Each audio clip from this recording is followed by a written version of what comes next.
We are back again. Little Joe's back. Tell a friend.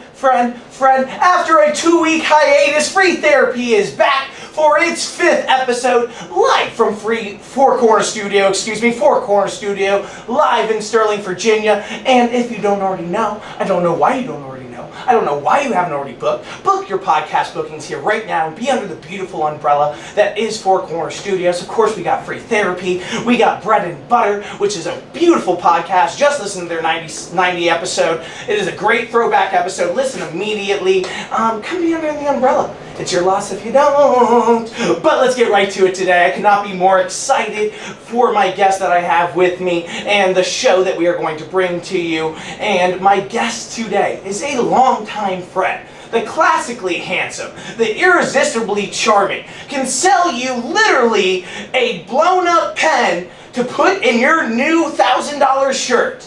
My good friend, the one, the only, Andrew Arth. Welcome to Free Therapy, buddy. It is about time we have you on. How you doing, AJ? Not too bad. What an introduction. I mean, we grew up in social media is such a big thing nowadays, right? But I think we grew up in a time where it was like really like. Well, we kind of grew up in the middle of it, right? It was like there was the top 8 Facebook friend. Right. It wasn't like you could project it too much, but at the same time, like everybody in our high school or just the education system we're in. The rumors spread like wildfire. Oh, yeah. And then it's like I think that's in high school too. It's like when you fall off a tree, it hits one branch, then you hit another branch, and it just starts going out of. Beautiful metaphor. Yeah, no, absolutely. It just goes crazy, and then word of mouth, and then next thing you know, you're in the back of an Applebee's fingering some stripper that you did when you were 14. Like, there's no way. Right, exactly. There's snoring coming off the belly because you were never accepted in high school. My first car was a Jeep Wrangler. Now, this Jeep Wrangler had 36-inch snow tires and was raised up 11.5 inches, and it was the only thing to really get through the snow and Snowmageddon. To defeat Snowmageddon! So what happens at this time? I'm bored at my house. I have live Sunday at WrestleMania, Snowmageddon versus Randy Macho Man Savage. But free cocaine at the door.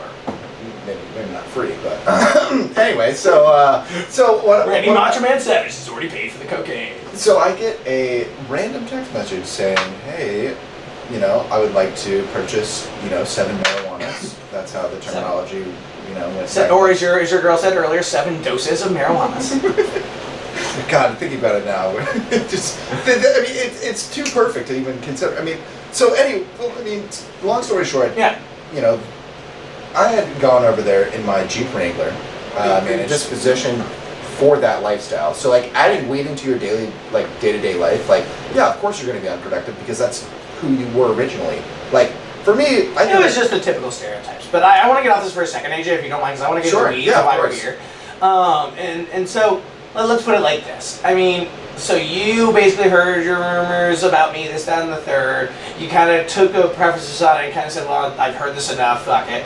And I'm going to be honest, because I got all that stigma from my friends. You look at the type of person Joey Dorian is, right? And all you see is Joey Dorian. There's no other person than him, right? Because I could look at him and I could say that is an honest person.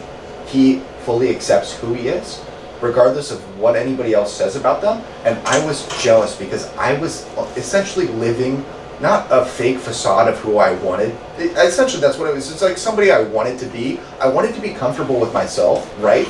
But I wanted to hold this kind of persona to everybody else in high school. And when I looked at Joey, it was like he didn't give a fuck about anybody else. Our friend group so much stronger, to the point where you think about friendships as the older we get. At the end of the day, it's hard to make a phone call or check in with all the people you went to high school or with, or and your friend groups with, and it was hard to kind of hey, what's the kind of follow up? Do I need to do a follow up every month and see how this person's doing to kind of retain that friendship? Or can we kind of just not talk for a year and then kind of pick up on the same page? Well, that's the beauty about an adult relationship, just a quick side note. Yeah. You cannot talk to them for a year and it'd still be fun. But I want to address your other comments, man. First of all, thank you so much. That's really, I'm at a rare loss for words.